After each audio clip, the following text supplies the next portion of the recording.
Experience के तौर पे बस एक लाइन कहूंगा कि ऑडिट को लेके स्पेशल एफर्ट्स डालने चाहिए। ऑडिट ऑडिट को इज लेके। समथिंग जो audit and costing, hmm. these two exams are something which can kind of spoil your 6 months। Audit में 40 नंबर भी स्कोर करना अपने आप में एक टफ बात हो जाती है, एंड स्पेशली उसमें तुम्हें एमसीक्यूज के ऊपर स्पेशल फोकस करना पड़ेगा। इन ऑडिट विदाउट एमसीक्यूज पास होना आज की डेट में प्रैक्टिकली बहुत ग्रुप में मुश्किल है। डाला था कि अगर आपके कोई क्वेश्चन हो तो आप बताइए, तो वहां पे कुछ क्वेश्चन निकल गए। पहला निकल गया है कि please ask him strategy to score 95% in FR. तो क्या आपके 95 थे एफआर में? ये स्टूडेंट क्या आपको जानते हैं, इस वजह से पूछा इन्होंने इनको? I don't see every teacher around the course is saying कि प्रेजेंटेशन लॉ और ऑडिट में सबसे इंपॉर्टेंट है, and I accept to that. जो कहते हैं four, it should be up 4 paragraph, पहला introductory section and then conclusion वगैरह। दैट इज इंपॉर्टेंट क्योंकि ultimately ICI always assumes the step marking.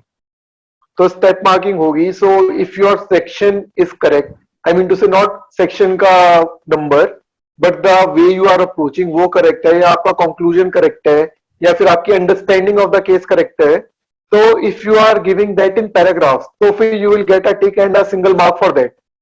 अगर आप एक ही पैराग्राफ में हौच पौच कर दोगे तो फिर एग्जामिनर को भी डिफिकल्टी होता है। सी मेरी राइटिंग बहुत खराब थी, मेरी राइटिंग का सबसे बड़ा इशू था। आई डोंट नो कि एग्जामिनर को कैसे क्या समझ में आया होगा, but it was simply like that कि पैराग्राफ फॉर्म में था, तो उसको जो चीज रेलिवेंट चाहिए पेपर में, अगर उसको इजीली वो दिख गया, he will simply tick that तो पॉइंट मुझे एंड गिव यू। यहाँ पे जो 3 आवर्स के हिसाब से अगर देखें, पहली बात तो अपना पेपर बिल्कुल मत डिस्कस करना। दूसरा, एमसीक्यू को आपको प्रायोरिटी देना है, सारे एमसीक्यू अटेम्प्ट करने हैं। तीसरा, आपको एग्जाम्स टाइम में अपनी डाइट मेंटेन करनी है। अपना जो स्टडी आवर्स है वो उतना ही रखना है जितना आप पहले पढ़ रहे हैं। ये ऐसा नहीं होना चाहिए कि आप एग्जाम्स टाइम में 18 घंटे पढ़ रहे हैं जबकि नॉर्मली आप 12 से 13 घंटे पढ़ रहे थे। डाइट के लिए मैं बता दूं, मैं नारियल पानी प्रीफर करता था। एक नारियल पानी एटलीस्ट चाहिए ही चाहिए मेरे को। तो मैं आपसे भी कहूंगा, नारियल पानी, मिल्क, ये जरूर आपकी डाइट में होने चाहिए। बाकी अपना 3 आवर्स पूरा पेपर करना है आपको। कुछ भी हो जाए, 3 आवर्स से पहले एग्जाम्स हॉल से बाहर नहीं आना है। पेपर टफ आएगा, सबके लिए पेपर टफ आएगा। हाँ, so first of all paper देख के पैनिक नहीं होना, that is the most important thing. बहुत बंदे वहां पे पैनिक करके अपना पूरा पेपर बेकार कर देते हैं, अपना पूरा ग्रुप बेकार कर देते हैं। A single tough exam doesn't mean कि आपका पूरा ग्रुप फेल हो गया। रिमेंबर कि जो पेपर डिफिकल्ट होगा उसमें ऐसे तुम्हें 40 नंबर देके तुम्हारी ऐसी बेइज्जती करता है कि भाई तू अगर बाकी पेपर दे देता तो शायद निकल जाता। तो अगर पेपर बेकार भी गया तो don't lose the hope, give rest of the exams. तीसरा, try to maintain a schedule कि फॉर एग्जांपल अभी सेकंड ग्रुप में टाइम है, तो सेकंड ग्रुप से पहले अभी जैसे 8-10 दिन है, तो try to make a schedule कि जो आपको एग्जाम डेज में अपना डेली रूटीन है, try to follow that in दो 7-8 डेज, ताकि आपकी बॉडी एक हैबिचुअल हो जाए।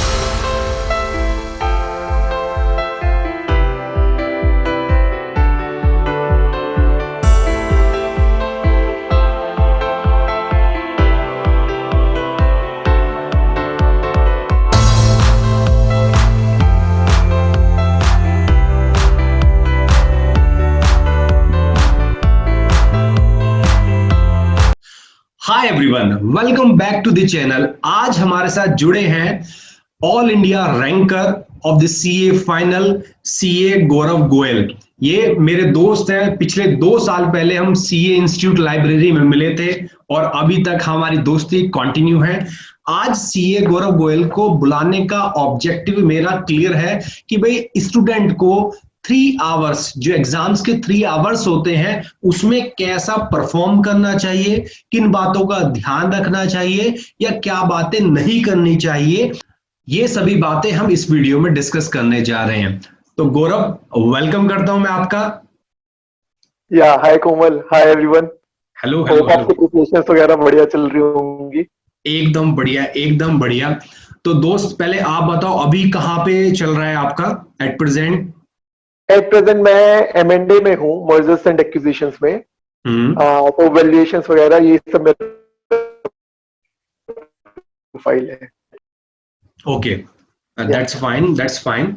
और सीए फाइनल का एक्सपीरियंस आपको होगा ही, क्योंकि 2 साल तो हो गए हैं। मे भी हो सकता है कि कुछ बातें आप भूल गए हो, लेकिन कुछ बातें होती हैं जो मेहनत हमने करी होती है वो हमेशा हमें लॉन्ग टर्म के लिए याद रहती है।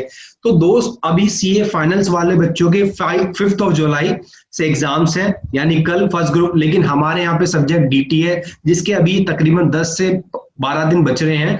तो मेरा ऑब्जेक्टिव तो वैसे डायरेक्ट टैक्स के पेपर के लिए था, लेकिन मैं ओवरऑल आपसे पूछना चाहूंगा कि भाई, चाहे बच्चा सीएस का हो, चाहे बच्चा सीडब्ल्यूए का हो, चाहे बच्चा सीए इंटर का हो या सीए फाइनल का हो, इन 3 आवर्स में क्या चीजें अवॉइड करनी चाहिए या क्या आपके हिसाब से करनी चाहिए, ताकि जो बच्चे ने प्रिपरेशन करी है उसको उसका रिजल्ट मिले।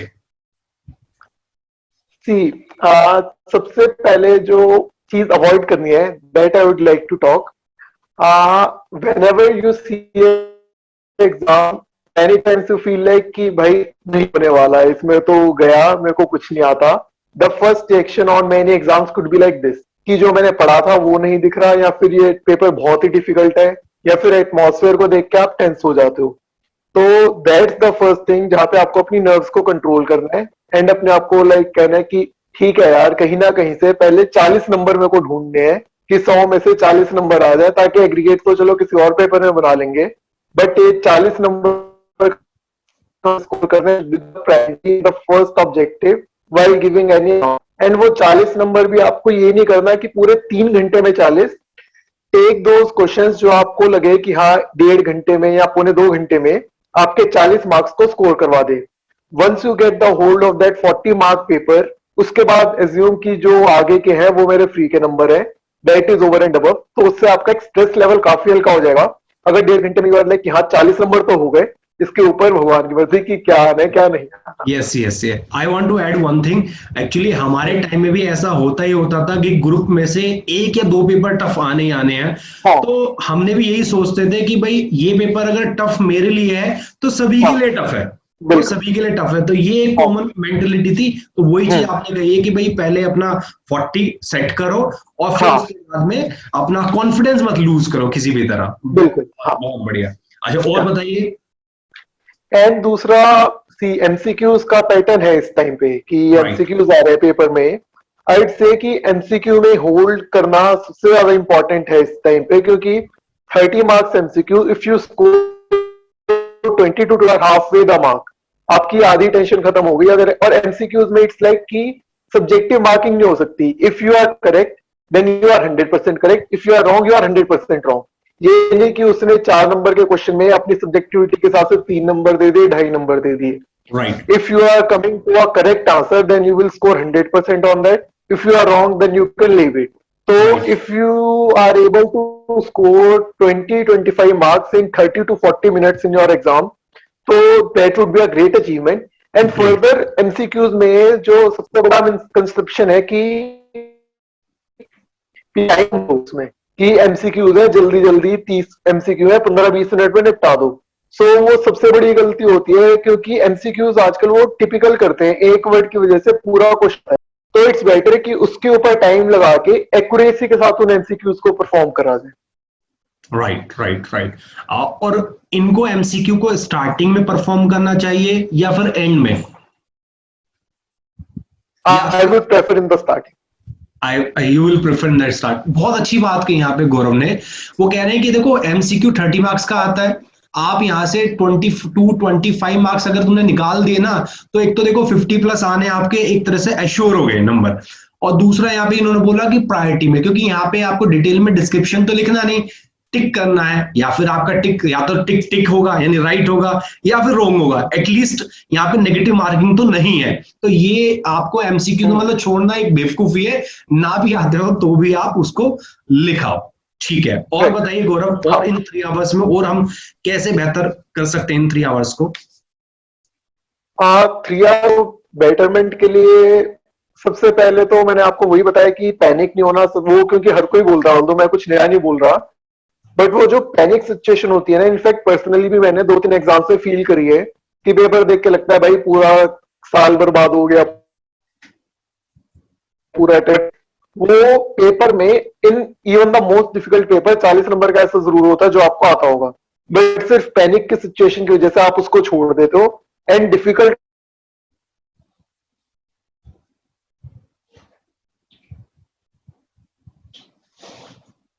क्वेश्चन नहीं आता या फिर किसी क्वेश्चन में अटक रहे हो, लीव इट राइट देयर। ये नहीं उसके साथ मैंने दुश्मनी पाल ली कि मेरे को वो क्वेश्चन करना ही है, चाहे आधा घंटा लगे 1 घंटा लगे। अलॉट टाइम, अगर मेरा 30 मिनट में एफआर का क्वेश्चन नहीं हो रहा तो लीव इट देयर, जितना हो गया ठीक है। ये नहीं कि मेरी बैलेंस शीट मैच नहीं कर रही उसकी वजह से मैंने 15 मिनट 20 मिनट आधा घंटा बर्बाद कर दिया सिर्फ मैच बिल्कुल बिल्कुल। अभी लास्ट मैंने अभी टेस्ट लिया था, लगभग 10 या 15 दिन पहले एक टेस्ट हुआ था। तो एक स्टूडेंट ने जो क्वेश्चन नंबर 1 यानी जो डिस्क्रिप्शन वाले पार्ट का क्वेश्चन नंबर जो 1 होता है वो कंपलसरी होता है, उसने वो तो छोड़ दिया।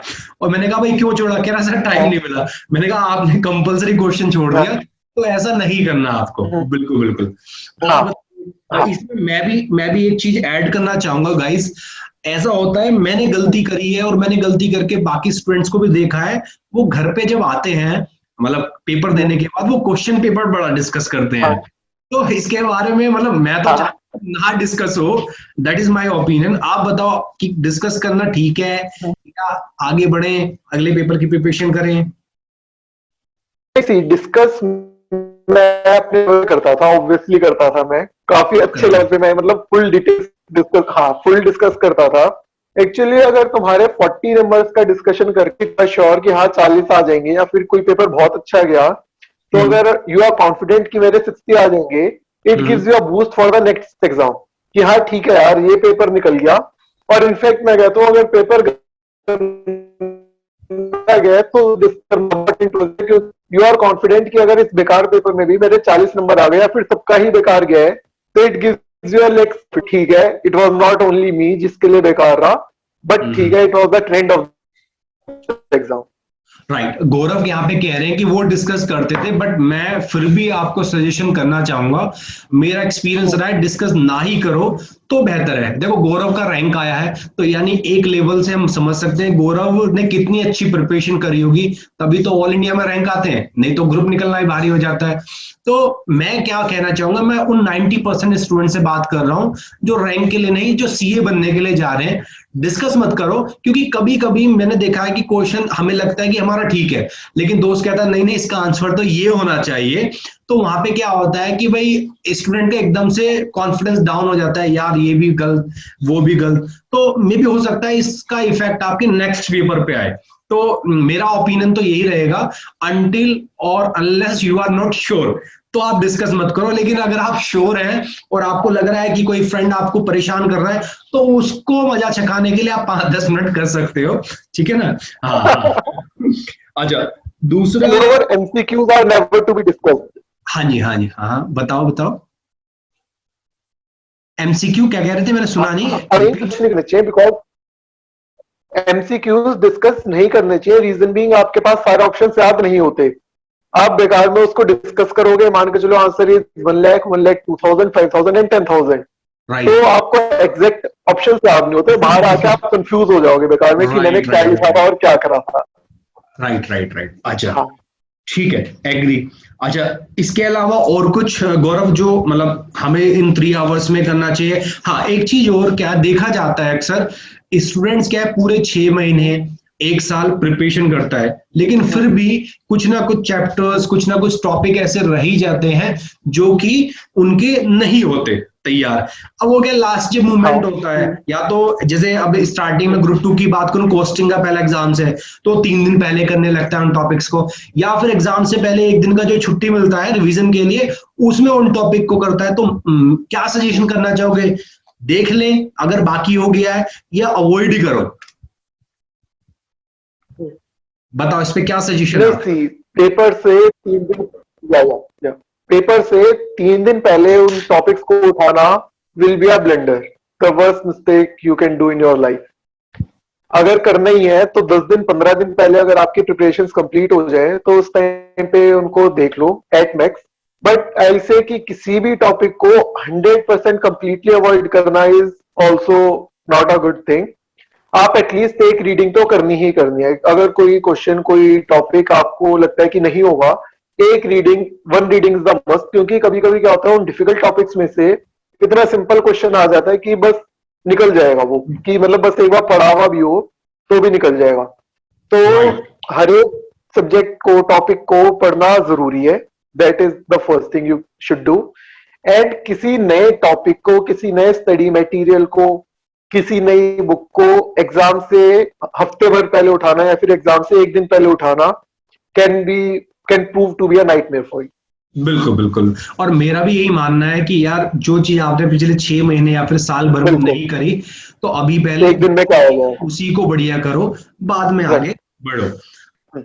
अच्छा, इसके अलावा एक क्वेश्चन और आया था कि क्या प्रेजेंटेशंस रिक्वायर्ड है in the exams for law and audit paper. ये क्वेश्चन निकल के आया है कि भाई लॉ या फिर ऑडिट पेपर के लिए स्पेसिफिकली कुछ प्रेजेंटेशन में किस तरह हम बेहतर कर सकते हैं प्रेजेंटेशन को।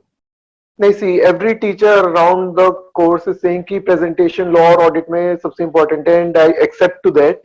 जो कहते हैं four, it should be up 4 paragraph, पहला introductory section and then conclusion वगैरह। दैट इज इंपॉर्टेंट, क्योंकि ultimately ICI always assumes the step marking.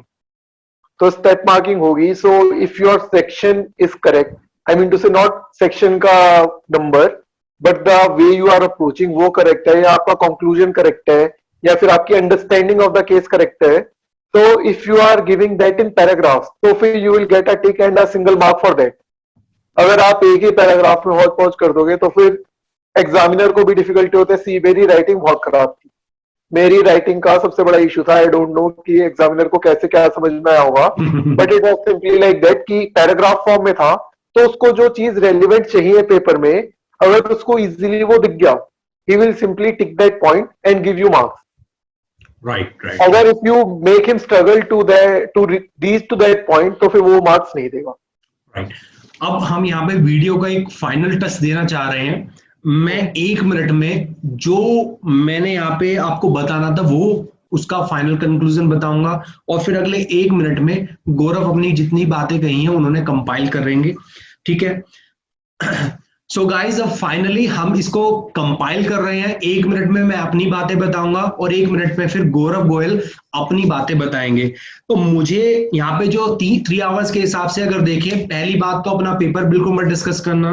दूसरा, एमसीक्यू को आपको प्रायोरिटी देना है, सारे एमसीक्यू अटेम्प्ट करने हैं। तीसरा, आपको एग्जाम्स टाइम में अपनी डाइट मेंटेन करनी है।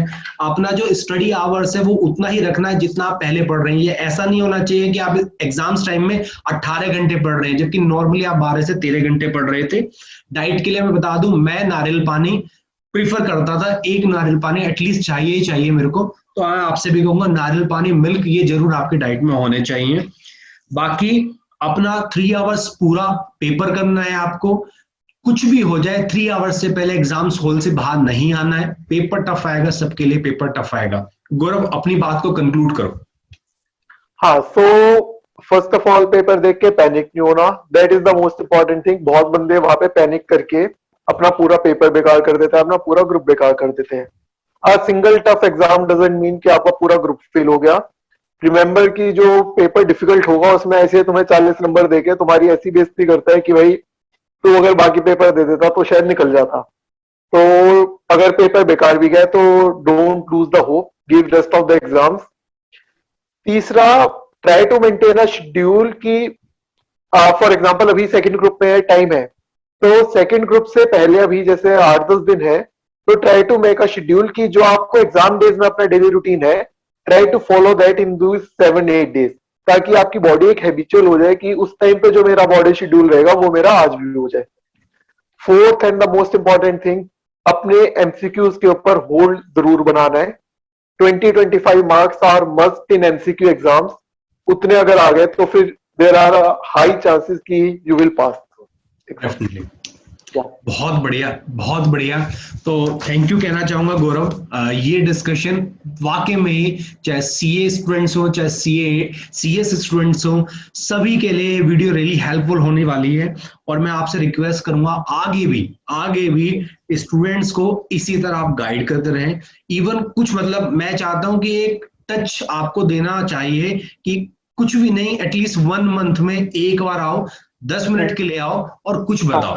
ठीक है ना, ताकि बच्चे को क्या है मोटिवेशन मिले।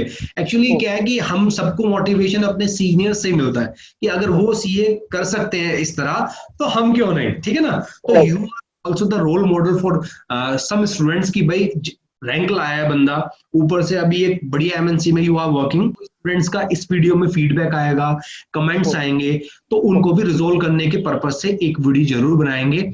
और टाइम देने के लिए बहुत बहुत धन्यवाद। Okay, okay, thank you, bye bye. Thank you, bye.